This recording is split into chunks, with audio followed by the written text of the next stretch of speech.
What's up, Degenerate Nation? Welcome to Big Bets on Campus podcast. This is the college football bowl betting preview part 2. I'm Stucky, and with me, as always, is Colin Wilson. Late Sunday night, after all the points that were scored in the bowl games, we're fresh off of what was the final? 9-0? 9-0. 9-0 NFL game. But we'll be back to bowl scoring on Monday with Old Dominion. And we have 7 games we'll get to ourselves. We'll cover in this preview all the way through Christmas on Saturday, December 25th, which is the Camellia Bowl, I believe, between Ball State and Georgia State. So we'll cover 7 bowls here. And then we'll obviously have another bowl betting preview for the next set of bowl games, and then a 4th for the games through New Year's Eve and New Year's Day. And then we'll have a live show. Colin will be in Vegas for the national championship. But all of your bowls will be covered through Christmas on this episode. Appreciate you listening as always. All right, let's start on Tuesday, December 21st with the famous Idaho Potato Bowl, 3:30 Eastern on ESPN. You got to love it. Another weekday afternoon bowl game between Kent State and Wyoming. Wyoming is a 3-point favorite here, over under 57. This is what I like to refer to as the turtle versus the hare bowl. Right? Kent State wants to flash fast, go as fast as possible. They're top 5 in adjusted pace. Wyoming wants to play a lot slower, 93rd in adjusted pace. The hare usually wins out, the slower team, but that's in the fable about life. Will that happen here in this bowl game? Craig Bowl, by the way, 2-1 in bowls. He won the last 2 in 2018 and 2019. Kent State got their first ever program bowl win back in 2019 when they won 51-41 over another Mountain West team, Utah State. It is worth noting that Wyoming does have familiarity with this venue, right? They play in the Mountain West. They play in Boise State, some elevation in Boise State as well. Wyoming is familiar with elevation. So I'm also, I would assume that you'd have more of a home contingent of Wyoming fans than Kent State fans here. But I'm not sure you're going to get huge crowds for some of these weekday bowl games early on, as we've seen. And, you know, where these two teams are similar, they both want to run the ball. They're both top 25 in rush attempts per game. However, Kent wants to play super fast and Wyoming wants to play slow, as I said. So here's the question. I think that, number one, when you look at this game, you break down Wyoming's defense. They haven't been as great against the run as they usually are. So can Kent have success running the ball with Crum, their quarterback, you know, Marcus Cooper and Xavier Williams, who combined for over 2,500 yards on the ground? I think they can. Wyoming run defense, 100th in line yards, 122nd in stuff rate, 90th in sack rate. They're not even getting to the quarterback. Secondary is their most talented unit. Wyoming does an excellent job of preventing explosives across the board. So that's something to keep in mind here. Kent wants to score really fast, but I think Kent will have some success running it. Their offensive line's been good in that department, but it'll be weakness on weakness when Wyoming has the ball. Kent State's defense is what I like to refer to as poverty. There's no good stats, right? They have some talent in the secondary, but it hasn't translated to success. But Wyoming can't pass the ball. They do want to run. They run it on 67% of standard downs, which is top 20 in the nation. Can Kent State just load the box here? I mean, they haven't been able to stop anybody on the ground. It's also worth noting 2 bad special teams. Kent State, I talk about all the time, can't kick the ball off. So after they do score, the opposing team starts with really good field position, which has played into some of their overs this year. I'm leaning towards Kent State here. For me, I'd make this closer to a coin flip. So getting the 3 points with, you know, the quarterback that I trust a lot more to make plays might be the difference. But can Kent State get any stops on the ground? Because in a bowl game, if you could just hand it off and then methodically march up and down the field, that might be all it takes. What do you see here? Yeah, I mean, if you're keeping tabs, the MAC hasn't won a bowl game yet, and only the champions of Northern Illinois have even covered. So now you're going to get a team that lost the MAC championship in a spread that I think is a bit short. I mean, we certainly have 2 different ideologies of how to run an offense. Kent, 3rd fastest in the nation. You talked about it, but they're also number 1 in the nation in standard down success rate. So they move the chains a ton. But Wyoming's offense is 94th in tempo. You mentioned they're slow. And so who's going to win out on this? And their offensive ranks, I mean, even though that they like to run the ball more than they like to pass, are still outside the top 40 in their respected run numbers. This is a Cowboys team that beat Northern Illinois. Now, I know it was week 3 in September, and it was 50-43. Sean Chambers was a quarterback. It wasn't Levi Williams. But Northern Illinois posted 5 rushing touchdowns on this great, Wyoming defense. And, Rocky Lombardi had a pick 6. He had another INT that spotted Wyoming field position at the 14. One play later, they scored a touchdown. So really, it was more of Northern Illinois taking themselves out of that Wyoming game and Wyoming beating them. And you look at that final score, like 93 points in a Wyoming game. You have to ask, is Kent State going to try to run that same plan? So, Wyoming should amass a ton of yards here and a lot of scoring opportunities, because you mentioned all those bad things about Kent State, outside the top 100 and everything. Most importantly, 115th in defensive finishing drives, 126th in passing down success rate, which means even if they do get Wyoming off schedule, they're going to allow them to convert some third downs. I think the question is whether this is a shootout, right? The number on the side, I make 4.5. So a little bit of a lean on Wyoming, not enough for me to like throw some money over the counter and be like, oh, I feel confident about this. But, Wyoming having a linebacker, Chad Muma, elect to play this game, top tackler, it was really important. And this Wyoming defense, here's what bothers me. They just allowed 490 yards in a loss to Hawaii with a roster full of players that hated their head coach at home. Hawaii left the island and went to over 5,000 feet of elevation and put up 490 yards. So, Wyoming's not that great against the rush, and they won't take the ball away from Flash Fast. They're 115th in havoc. But they are top 25 in defensive finishing drives, which puts a little tinker into what I want to do. I want the over on this game. I know Wyoming's slow, but the fact they're going to have good field position. So you got to remember that. So even though they're slow, after Kent State scores, they can't kick it off. So then teams, starting at like the 35, 40, 45, which is what teams do against them, that takes away 2 first downs and like 3 to 4 minutes that would have came off the clock for a team like Wyoming to get there. So that's an important part of this. Well, I projected at 58, so there's nothing in the number that says that, and 59 is key. So when you're out there doing your shopping, you're listening to this, there are a couple of sub 59s out there, but one sharp shop I'm looking at is 59.5. So I better hop on this by the end of the podcast tonight. But I go back to that Northern Illinois game and the fact there was 93 points, or the fact that Hawaii just came in last game and put up 490 yards. I think I'm going to go over here. Yeah, I would lean over too. And as I mentioned before, Wyoming did play at Boise State, I think like a month ago. So there's some familiarity here. From a motivational aspect, I don't know. I could see the argument for why both would be flat. So I don't think there's a motivational edge here. Like Kent State was going for their first MAC conference championship. They were, favored in that game and they lost it. Like, are they deflated after that? Or are they excited to go to a bowl? They already got their first program bowl win. I'm not sure where they're at mentally. But Wyoming, they finished 6-6, but they got blown out in their home finale. Are they that excited to go play again in Boise to face a MAC team? I don't know. So I don't think that there's a clear case for either one, but I wouldn't be shocked if one of these teams came out a little flat. You're flipping a coin to just try and determine that. So from motivational angle, I don't see anything. I think I'm going to end up taking the 3 points here just because this Wyoming defense, they've had some bizarre results. I mean, going to Utah State and winning by, 44-17, then they come home and then lose to Hawaii. But I just ultimately, at the end of the day, you would trust Crum a lot more at quarterback than I do Levi Williams. It's just the Kent State run D that scares me. But getting that field goal in my back pocket, again, where two teams, neither have been good in special teams. And Kent State's been really bad in that department, but so is Wyoming. So that, advantage that opponents usually have over Kent State doesn't really exist here. All right, let's move on. Make sure you check out the Action Network app, by the way, to see what we do end up playing. Let's move on to our second bowl game here, and that is on Tuesday as well. Tuesday night, 7:30 Eastern on ESPN. We have the Frisco Bowl between 11-2 San Diego State and 12-1 UTSA. UTSA was a favorite here. This line has since flipped, and they are now a 2.5-point dog. Part of that, I would imagine, is Sincere McCormick, their star running back, has been announced that he will not play. Over-under here is 49 in Frisco, Texas. UTSA, by the way, has never won a bowl. They lost in 2016 and in 2020. San Diego State, meanwhile, is 9-9 in bowl games. They didn't have one last year. They won their last appearance in 2019. So McCormick's obviously one of the storylines going into this game.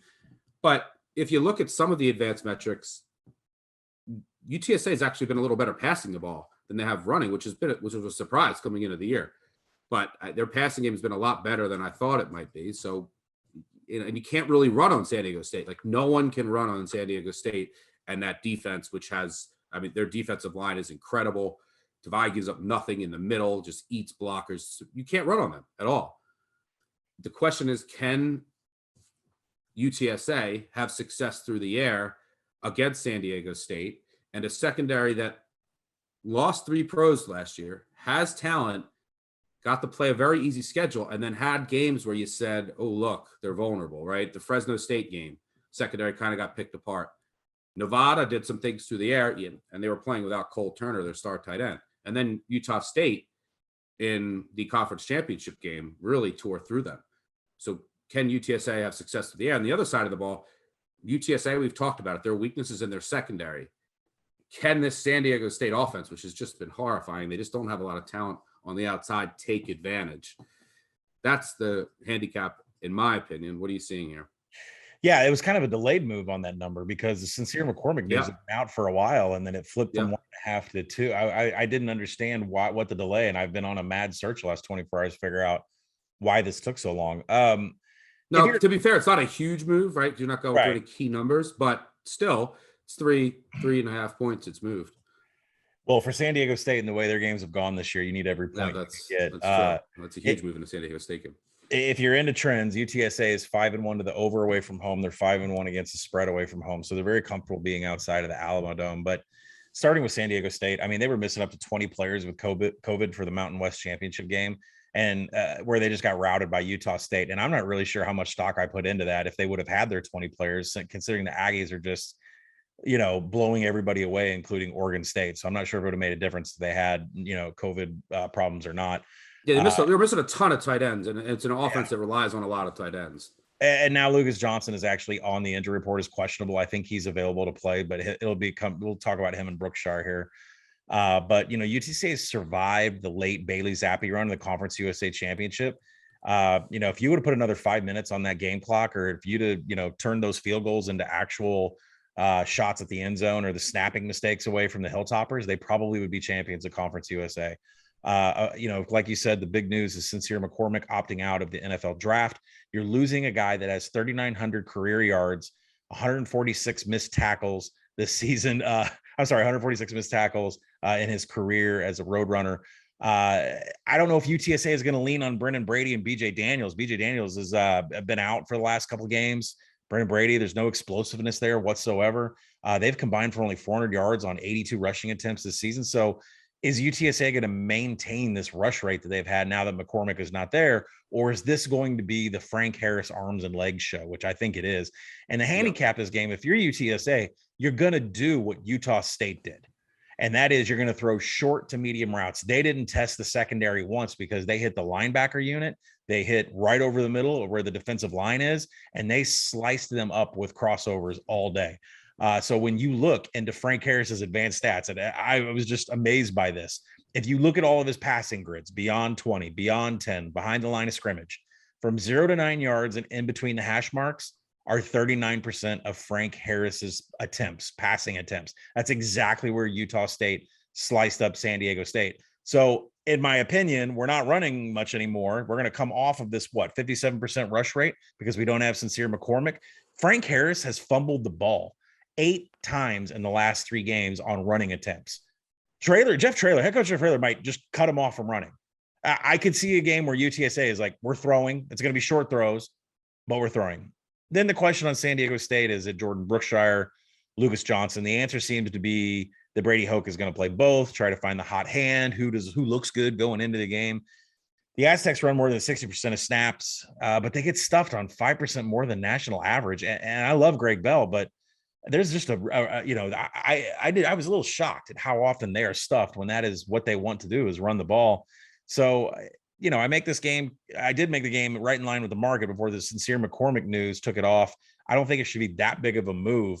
I also have the game projected at about 51, which is over the posted total right now of 49. I'm a little nervous. I am. I have been for 2 years taking it over with this San Diego State team. But if UTSA, whose plays per game tempo right now is 34th, is going to go all pass with Frank Harris, limit his running because he's fumbled 8 times in the last 3 games, and pull Utah State and hit the crosses over the middle, this game's going to go over because I have seen San Diego State pull up tempo and Jordan Brookshire and Lucas Johnson just take off from the pocket and start hitting guys all over the place. They're taking off running. So I'm going to take an over. 49's key. It's not as key as 48. I'm going to take an over 49 in this game. Colin with the case for San Diego State over. As predictable as pie. Sound the cloud noise. I'm starting to lean towards San Diego State here. I just am having trouble. Like I just am not a believer in UTSA, and you've known that. And yes, they beat Western Kentucky, but I mean, how many fluky plays went their way with the snaps over the head, the muff punt? I mean, I could go on and on. The wide open drop touchdown, and you lose Sincere McCormick, but I don't think that's a huge loss here. I mean, you're going against the San Diego State defense. It's number 4 in rush success. They are number 4 in yards per rush. This is number 8 in explosive rush. I mean, you can go on and on. This is the San Diego State defense every year. Elite rush defense numbers.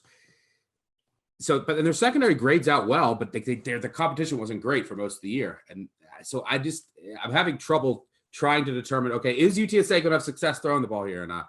And then the other statistical piece that I struggle with is the biggest weakness of the UTSA defense is their explosive pass defense. We've talked about it, right? They give up a lot of explosive pass plays. They're outside the top 100 in explosive pass percentage. They're outside the top 100 in yards per pass allowed. Well, San Diego State, 119th in yards per pass and 126th in explosive pass rate. So are they going to be able to hit? They're 123rd in EPA per pass. They just can't throw the ball. So are they going to be able to hit some of these explosives? That's the question. Just take the over with me. Come on. Take the over with me. Let's do it. I'll have to sleep on it. All right, let's move on to it'd be a lot funner. I think I would have a lot more fun if I didn't and then control you. Brett and I would control you on Twitter. You'll be living rent free in my head during the entire game on Twitter. Yeah, every bowl game is going over. So we know that one has no chance. All right, let's move on to Wednesday and talk the Armed Forces Bowl between 8-4 Army and 6-6 Missouri. Missouri is a 4-point underdog here, over under 57. This game's at 8 Eastern on ESPN in Fort Worth, Texas. Missouri has lost their last 2 bowl appearances in 2017 and 2018. Last year, their bowl was canceled. Eli Drinkwitz actually has never coached in a bowl. He left before the App State bowl game and didn't coach them in that bowl, and then last year's was canceled. There are some trends out there that do favor coaches which have a lot more experience coaching bowls, and I think that just speaks to, all right, over time you learn how to best prepare your team for a bowl, keep them focused, not overwork them, not underwork them, deal with all of the distractions, et cetera, et cetera. So Jeff Bunkin, the Army head coach, obviously has a big experience advantage here coaching in bowls. Army 6-3 in bowls. They did lose last year to West Virginia in a really close game. They obviously covered, and they won their previous 4 before that, and 3 of them came at this exact bowl game in the Armed Forces Bowl. And I'll talk about it every year. I'm already on Army -3. I like them up to -4, which is where the line is right now. I would lean under as well. But service academies and bowl games, motivation is half the battle is motivation. That service academies, no matter the place, no matter the time, they're always going to show up. You can always rely on that. And here's the stat to back that up. Since 1980, service academies are 37-14 against the spread. 37-14. That's 72.5%. And how about teams with a win percentage of over 65%, which Army does have? 24-4 against the spread. I mean, just silly numbers. So we know that, is Missouri going to show up at 6-6? I don't know. The motivation questions are all on Missouri's side, so you have that working in your favor as well. Tyler Beatty is going to play in the bowl game for Missouri. He's been their star running back. He's been their entire offense. Connor Bazelak, he looked pretty good last year at times. He's had an awful year. I don't know if he's still hurt, but as a result, they said that there's going to be an open competition at quarterbacks. Who knows who's going to be back there behind center, if they're going to be rotating guys. So motivation, check mark for Army, potential advantage. And from a matchup perspective, I love it for Army. Ready? I mean, Army's defense, their biggest weakness is defending explosive pass plays. Go back to that Wake Forest game. It was just 80-yard touchdown after 80-yard touchdown. They're outside the top 100 in defending pass explosiveness. Well, Missouri's bottom 10 nationally on offense in that department. This is an SEC team without SEC caliber receivers and a quarterback who's struggling. This is a Missouri team that wants to run the ball. That's what they want to do. Their offense goes as Tyler Beatty goes, and he's been unbelievable. What do you have against Arkansas? 40 carries. They're just going to feed him. But Army's defense, top 20 in rush success rate. That's huge here. So like, I don't think Missouri can take advantage of the Army's weaknesses on defense. On the other side of the ball, Missouri's defense 110th in EPA per rush. Well, we know Army, that's all they want to do. They had a little improvement for a couple games, and then Arkansas just came out and ran all over them. So this is a bad run D against Army. And again, I always speak to this with the motivation too. The last thing you want to do is go out there and get, low blocked and try to defend the triple option for 4 quarters in an exhibition game. So maybe that speaks to some of the Service Academy numbers as well. But good matchup for the Army rush offense. And then the Army defense, they excel at defending the run. And that's all Missouri wants to do. And they can't take advantage over top of this Army secondary. So I really like Army for motivation reasons and for the matchup factors on the field. What do you see here? Yeah, I mean, I'm not a trends guy, but this is another one that points to Army 4-1 against the spread away from home this year. Missouri covered just once away from home. They barely covered any games this year. Listen, the handicap is pretty easy. This is one of the easiest handicaps. One of the easiest bets I made was Army -3, and I think at -4 you can still play them. I would probably start pausing at 4.5, but there's no other handicap than what Army does on offense in the rushing game and in scoring opportunities. The Black Knights are second in rushing success rate. They're second in offensive finishing drives. You flip that around on Missouri, you're looking at 121st defensively in finishing drives and 116th in defensive rushing success rate. Army's going to run the triple option down their throat, and once they get past the 40-yard line, it's going to turn into 6 points. Is that 8 possessions or is that 12 possessions? That's really the big question here.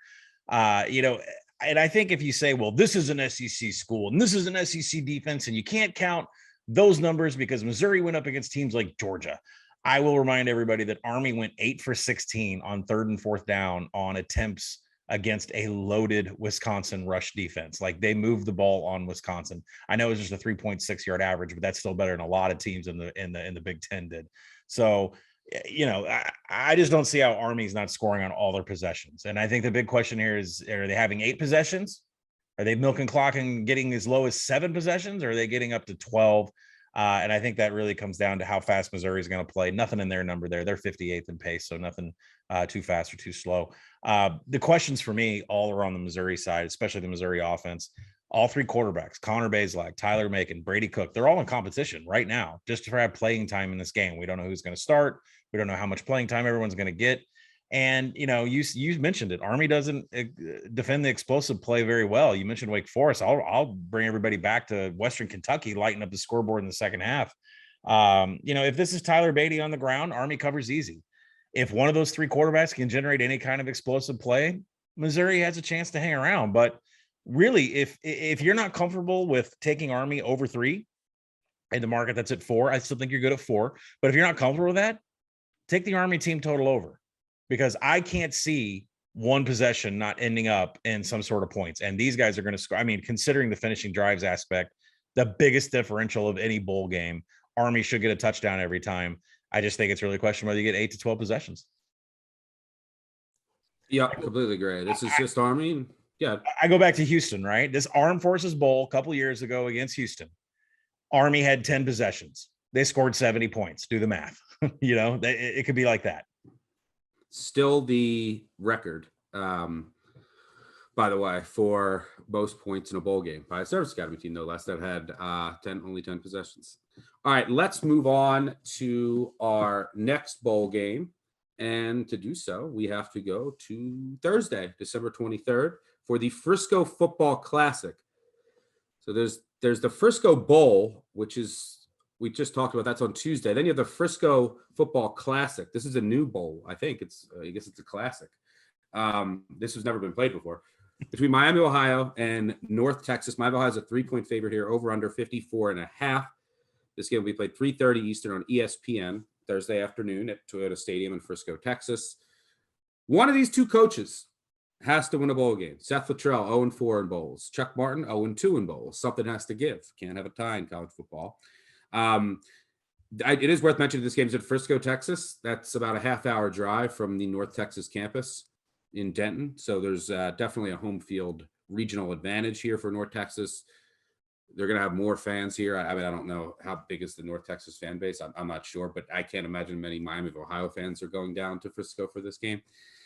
And they have to obviously travel a lot more, which is worth noting. I personally played the over 54 here. I like it up to 54.5, which is where it's at currently. This Miami of Ohio offense, if you look at some of their numbers, they're a little underwhelming, but that's because they haven't had the same quarterback all year. Gabbert has been dealing with some injuries, and he's back now, and their offense is just on a different level when he's in the game.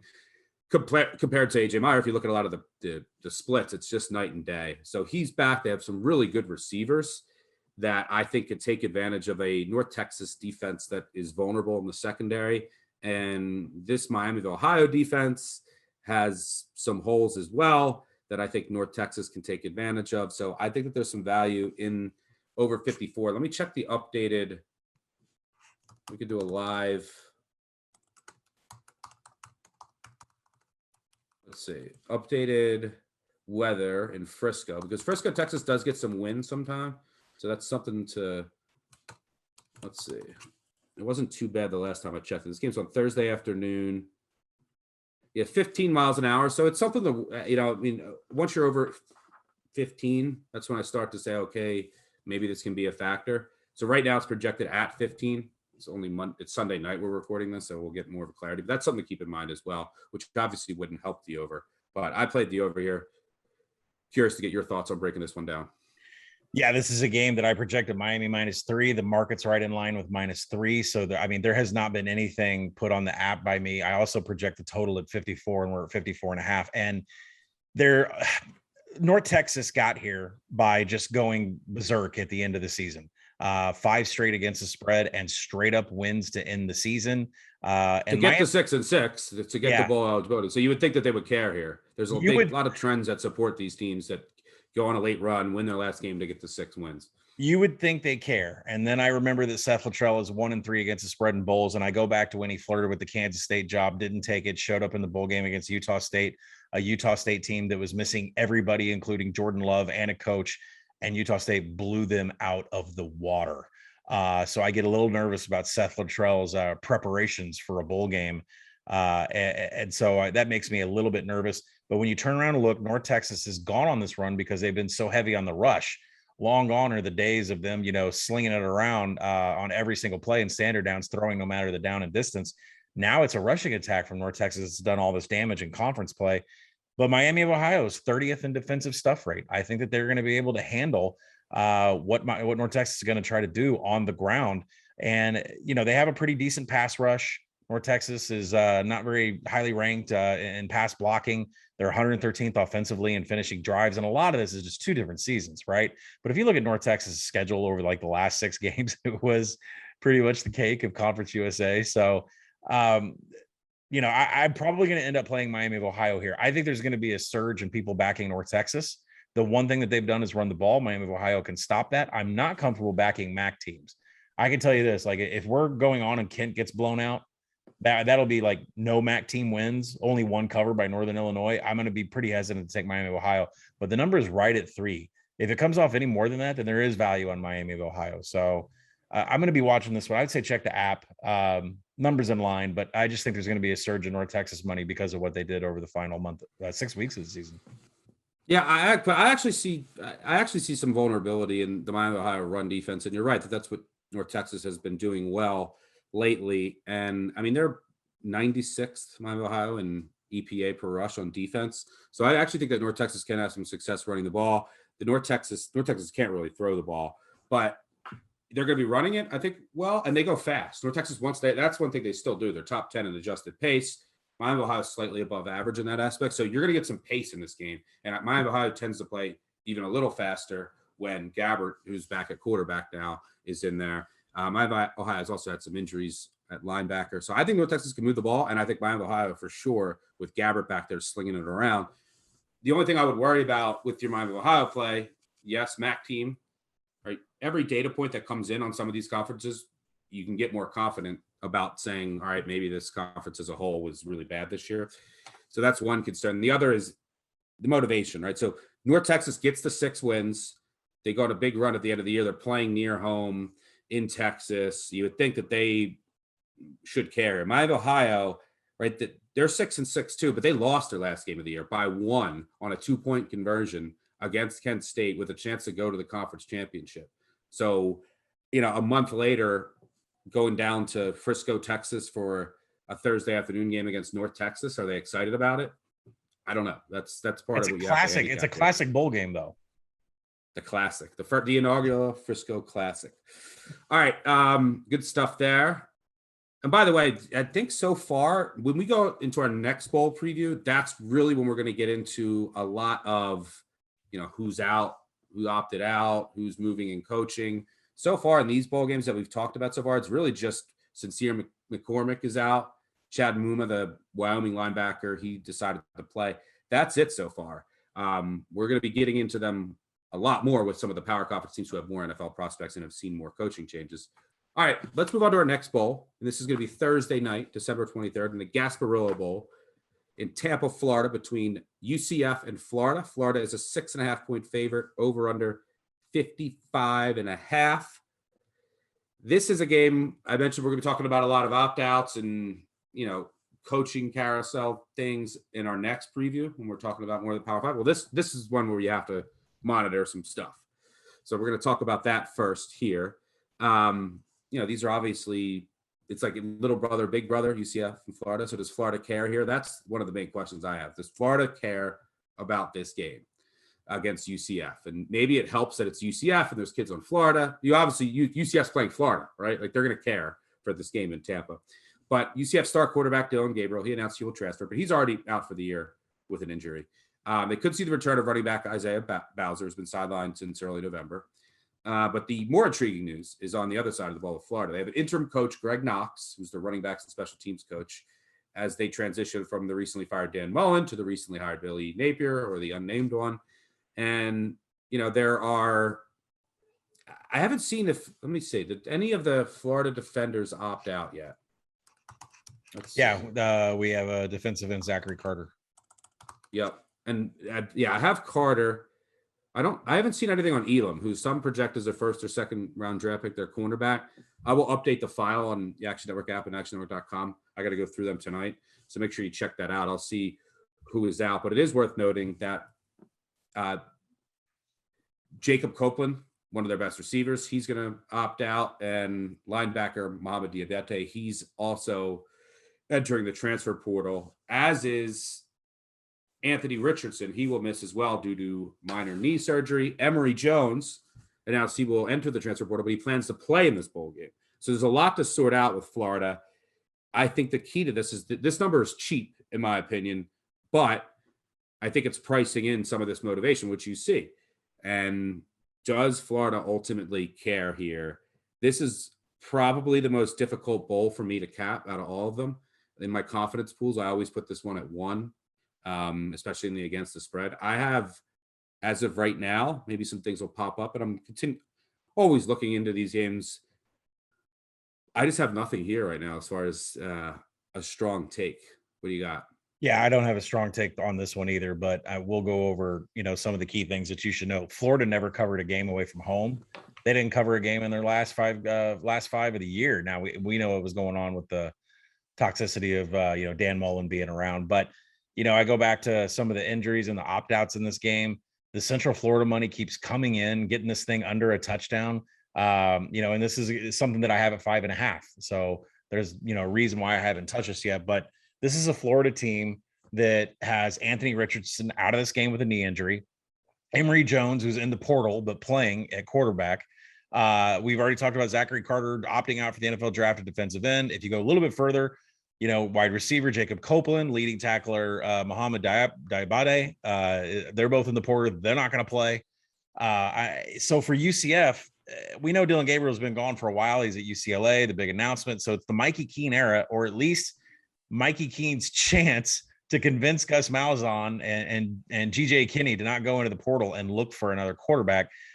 Mikey Keene's finished the season 16-6 TD to INT ratio, but that's very misleading. He posted more turnover-worthy plays than big-time throws, and Mikey Keene hasn't even posted a big-time throw since week 10 against Tulane. So if you throw out that UConn game, UCF didn't cover their last 3 games. They scored less than an average of 20 points against South Florida, SMU, and Tulane. So it's tough to back them. Central Florida's strength on defense has come against the pass attack. Teams that post 175 yards or more on the ground beat Central Florida. So in the advanced stats, UCF top 25 in coverage, havoc, and against pass explosiveness. This really is like, can Florida run the ball? If they do, are they going to be able to get up to 200 yards? And they should win. And I think they could do that against this defense because, the strength of the UCF defense is the secondary, 19th in coverage, 23rd in havoc. A lot of that comes, when they get teams into passing downs. So if Florida is able to establish the run, which you would think an offensive line from the University of Florida could push around the defensive line from Central Florida, then Emory Jones, Central Florida defense that struggled a lot more against the run. Yeah. So I think you're actually getting an extremely cheap price on Florida. And I really don't expect this number to go back up. I think it's going to keep going down. I see 5.5 at a sharp shop in Vegas right now. I think this number is going to continue to go down. And Florida's a big loss for Florida as well. And like their run defense numbers are awful. Yeah. They're 90, and especially they're 81st in EPA per rush. Now, granted, you're playing in the SEC, but they're 95th in explosive rush percentage on defense. UCF top 5. So are they? And if you don't show up here and you're just gonna, and UCF wants to just sit there and run the ball down their throats, and Florida doesn't show up, UCF could win this game easily. I could see if Florida doesn't decide to show up. Both teams aren't actually fast either, which is something to keep in mind. But tough game to handicap here, and I think the market is kind of wrestling too. But we need the status of Isaiah Bowser too. Like, he's just been beat up for the last month. No, I've checked before the podcast. No word on him. We probably won't get word till the night before. But that's going to move the market. Also, is the status of running back Isaiah Bowser for Central Florida. Yeah, tough game to handicap. And by the way, we'll also have all of these previews for every bowl out on actionnetwork.com and the Action Network app.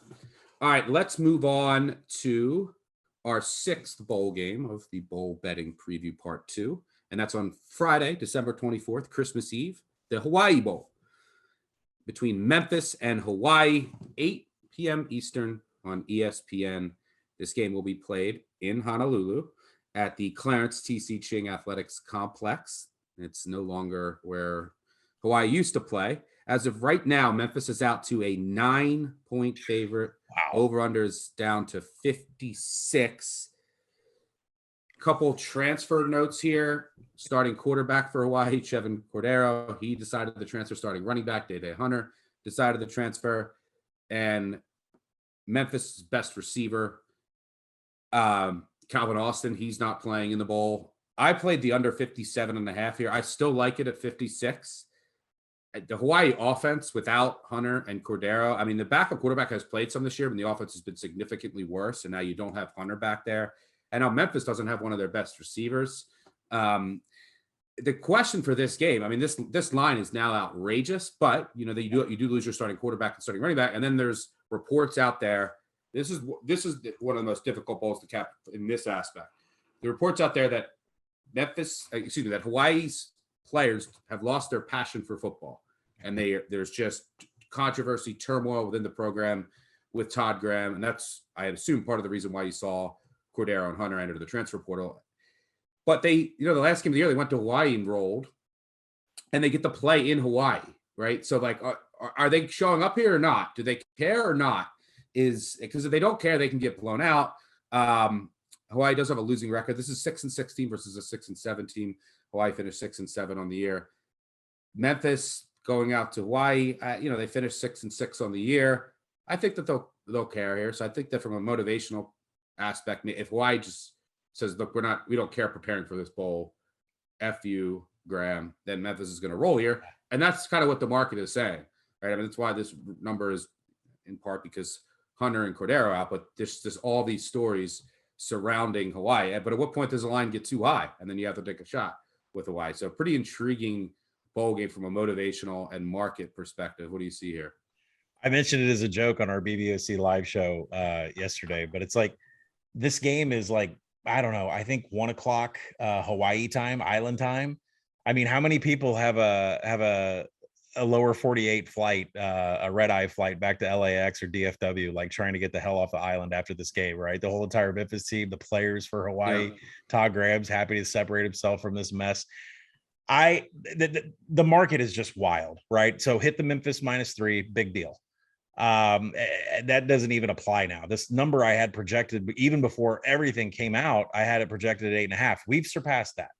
And what's going to happen in the market now is that Memphis is going to take money and continue to take money. And that number is going to stop when the odds makers finally see somebody take a bite on Hawaii, and nobody's stepping up to take a bite on Hawaii.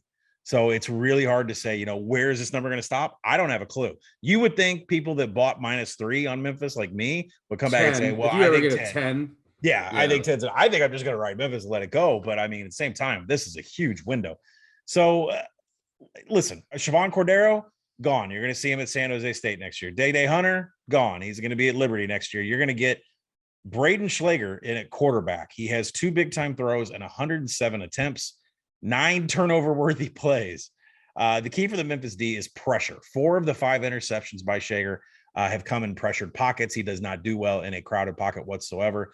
And the good news is, after allegations against head coach Todd Graham about verbal abuse and I've lost my passion to play, that really centered around the starters. So the people that I would say that if you're thinking about taking Hawaii as a contrarian play because it's Christmas Eve and you're going to be sipping on scotch and going to midnight mass like I am, you're doing it because the roster that's still there actually wants to be on the Hawaii roster next year. If you don't want to be on the Hawaii roster next year, you're already in the portal, you're already home, or you're out of this game. So at least you could say that about the guys that are still there.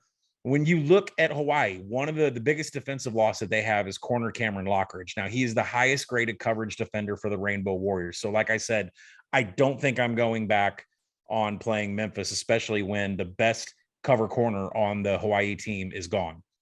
You can bet freshman Seth Hennigan is going to target the new corner in this game. And I know that Calvin Austin III is not in this. He's dealing with an ankle injury. They said stay at home. You're not healthy enough to play anyways. And whether you're with us or you've gone somewhere else, just stay at home. So Austin has 121 targets on the season. The next highest is tight end Sean Dykes at 61. And I mean, Memphis is going to win this game, and Hennigan is comfortable with other targets. Wide receivers Javon Ivory and Eddie Lewis, they've been targeted 28 times in third downs. So there's some experience. But to play into your under, which I played the under too, I played it for a little bit less at 56 in the app. There's just not going to be, Calvin Austin's not going to be there for freshman Seth Hennigan as his hot route, as his one guy to throw to. So I think that really tends itself to the under a little bit here also. I don't know how Hawaii behind Schlager, no Cordero, no Hunter, I don't know how they score a point. I don't know how they score. So I like the under. As far as the side, I don't know what to tell you, because the books are going to take money on Memphis and they're not going to stop until they get somebody to come in and put a penny on Hawaii. So I'll take under to the key of 55. 55 is the number you want to stop. Yeah, the one thing that's not in the under's favor is the pace. The pace is going to be fast in this game. Hawaii is, around 40th in the country in adjusted pace. Memphis is top 10. I think they're 10th or 11th, somewhere around there. So the pace is going to be fast, but Hawaii, as you said, their offense is now depleted. But the one good thing that both of these defenses do is they don't give up explosive plays. They're both in the top 15 in the country in preventing explosive plays. So which team can have more success driving up and down the field? That might come down to care. And I would assume that Hennigan would get the clear advantage there now that Cordero and Hunter are out of the picture. And if there's like a full-blown revolt and no one cares, then Hawaii might lose this game, 42-0. All right, let's move on to our final bowl game, and that's on Christmas Day, the Camellia Bowl. Bowl on Christmas Day, we usually don't get that, right? No. Did we get that? Yeah, bowl on Christmas Day. Usually it's the NFL's day, and there will be NFL, but there's going to be a bowl as well. So, when the whole Browns team is out for COVID, go ahead and flip on the Camellia Bowl between Ball State and Georgia State, 2:30 Eastern on ESPN. This game will be played in Montgomery, Alabama. So I would think that there's a slight regional, potentially fan edge for Georgia State here. Not sure how many fans from Muncie are heading down to Montgomery, Alabama for a bowl on Christmas Day. I don't know how many people are going to be at this bowl. Maybe 15. I didn't even think of that Christmas afternoon. Who's going to this bowl? Now, this is going to be an empty bowl game. Ball State also won a bowl last year, so it's not like hey, we got to get to the bowl to see Ball State finally win a bowl game.